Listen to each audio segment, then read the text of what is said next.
The following is a class on Srimad Bhagavatam, first canto, first chapter, text number 1, given by His Divine Grace A.C. Bhaktivedanta Swami Prabhupada in February 1972 in Los Angeles, California.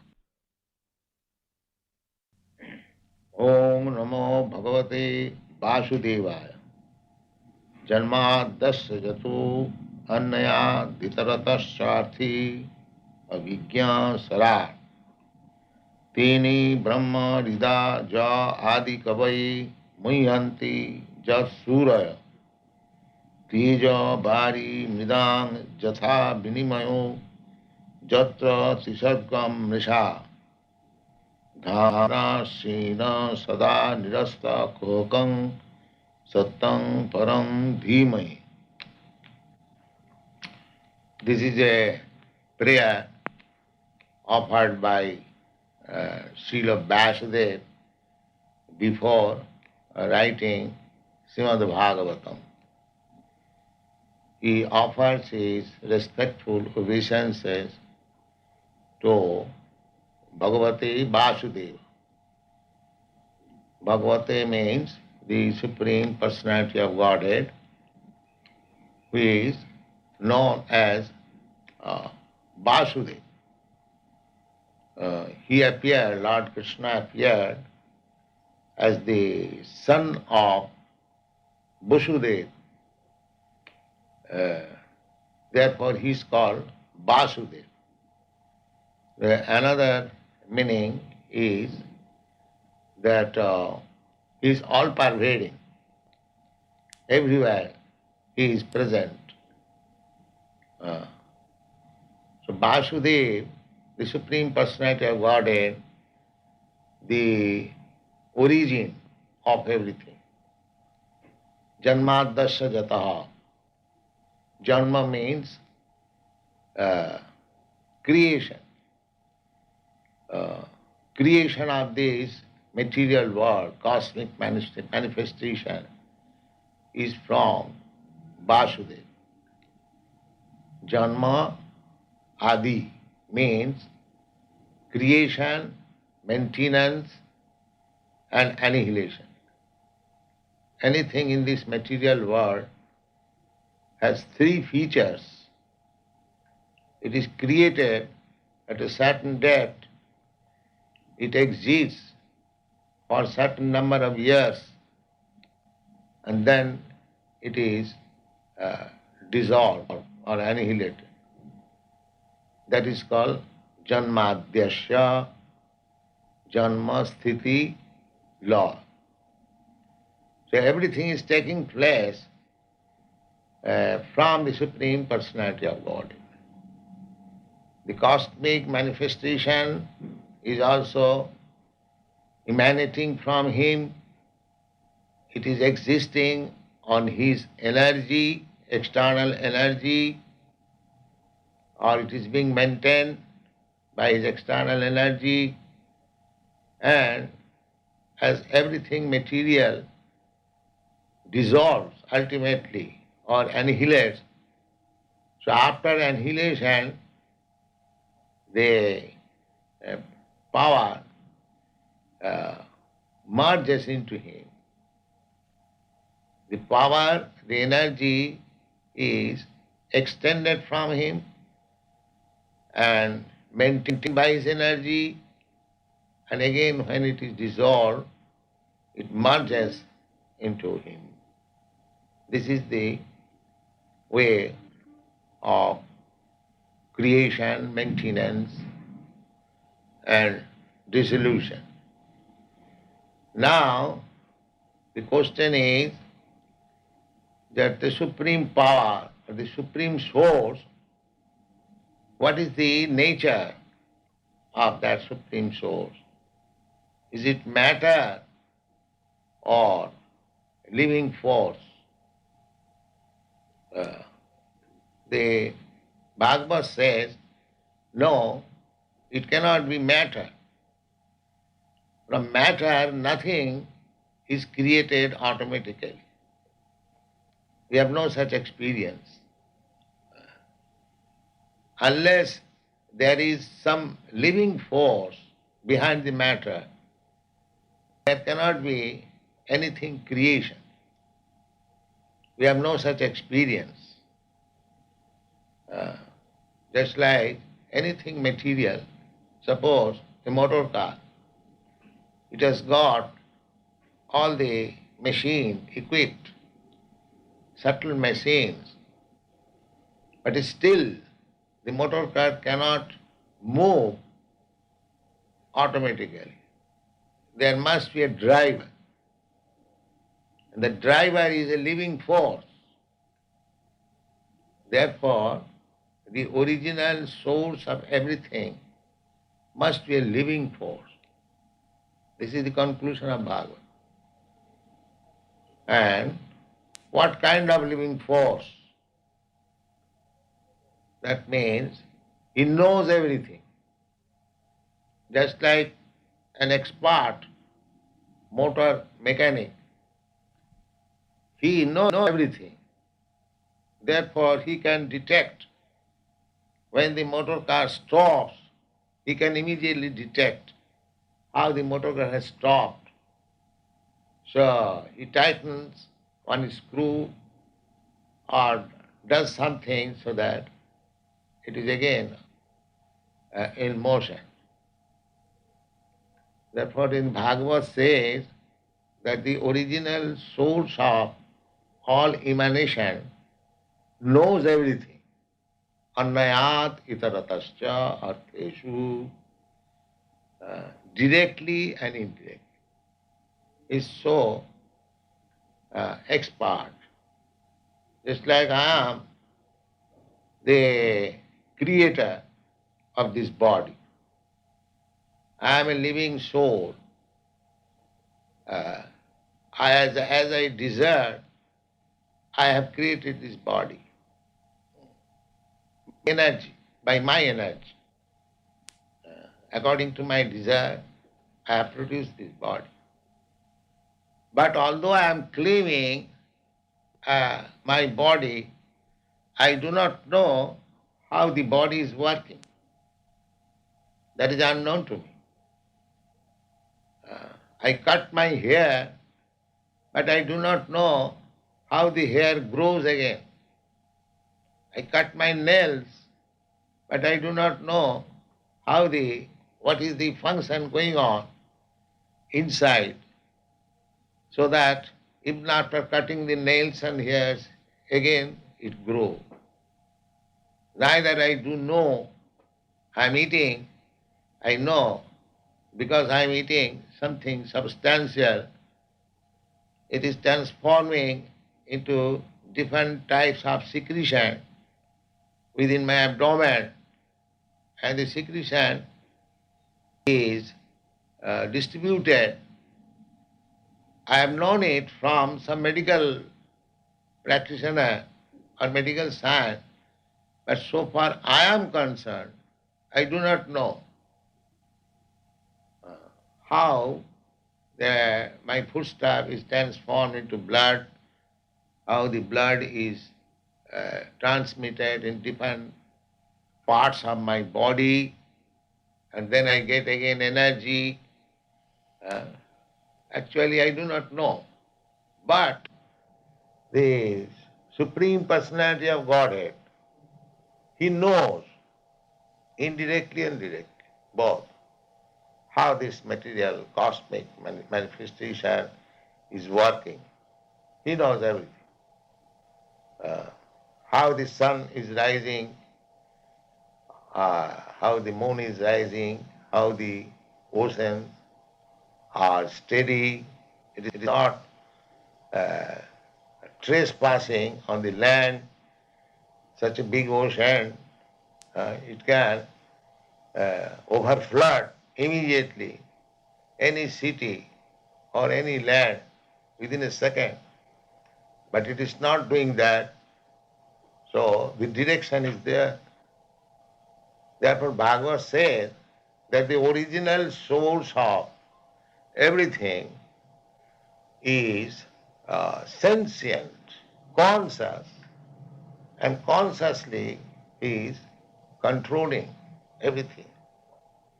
Nvayad, itaratas, artheshu, abhijnah. Abhijnah means completely cognizant. The next question may be raised that where from he got the knowledge? He is the origin. Because we have got this idea that any living being, he gets knowledge from other. Just like we have got our knowledge from our spiritual master. My disciples are getting knowledge from me. So their knowledge is also given by somebody. It has got a source. But if the Supreme Personality of Godhead is the origin, how he got this knowledge of creation, maintenance? The answer is svarat. He did not get knowledge from anyone. He is self-sufficient himself in knowledge. That is the nature of God. He does not require to get knowledge from anyone superior, because nobody can be superior than God, neither equal to God. Asama urdha. Nobody is equal to him. Nobody is greater than him. Now we have got experience that the first creature, living creature within this universe is Lord Brahma. So he also got knowledge without any help of others, because he is the first living creature. So there was no other living creature. So how he got knowledge? So does it mean this original source is Lord Brahma? People may question. Now Bhagavad says no. He is the original creature of this universe. That's all right. But he is also a created being. Because the cosmic manifestation was created by God, the Supreme, and after this creation, Brahma was created. Therefore, he is a created being after the cosmic manifestation. And because God, or the Supreme Lord, he is the creator, so he is not one of the created beings. He creates, but he is not created. But Brahma is created. Therefore, he gets knowledge from the Supreme Creator, who is independent. Now, the process is just that we approach teacher, spiritual master, to get knowledge. So there was no visible living creature before Brahma. So how he got knowledge? The answer is tene brahma hrida adi-kavaye. Adi-kavaye, the first created living being, Brahma, was educated from within the heart. That means Krishna, Vasudeva, or the Supreme Lord, is situated in everyone's heart. He is situated in Brahma's heart also. He is situated in your heart, my heart. And hrida, this very word is used. Hrida means heart. So he can educate anyone within the heart. But why we are not aware of him?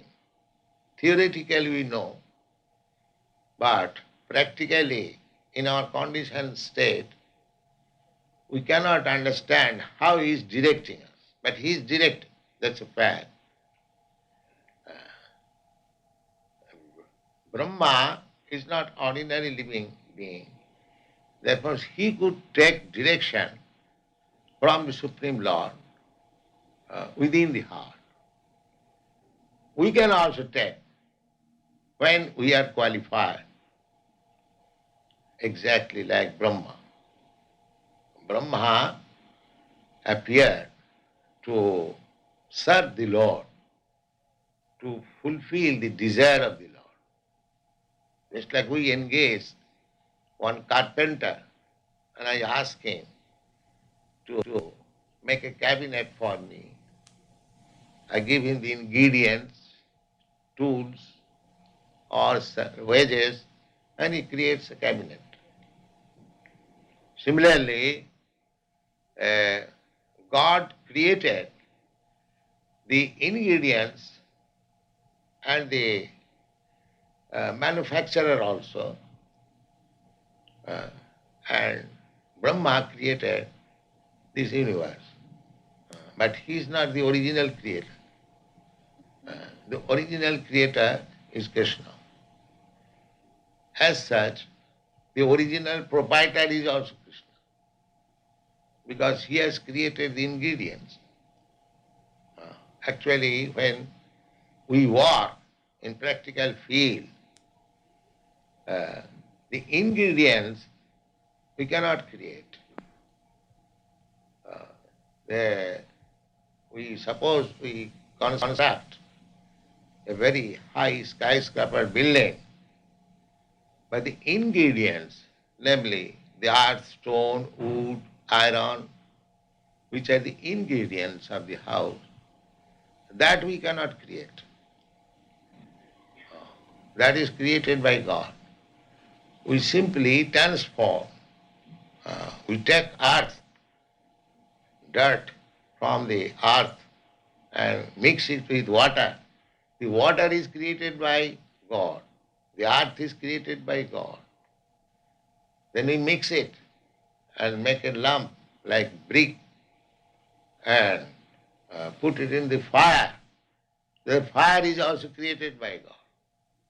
In this way, if we study scrutinizingly, the ingredients and the materials which we are handling, they are not our creation. They are creation of God. We simply handle them. But because we handle them, it does not become our property. This is sense.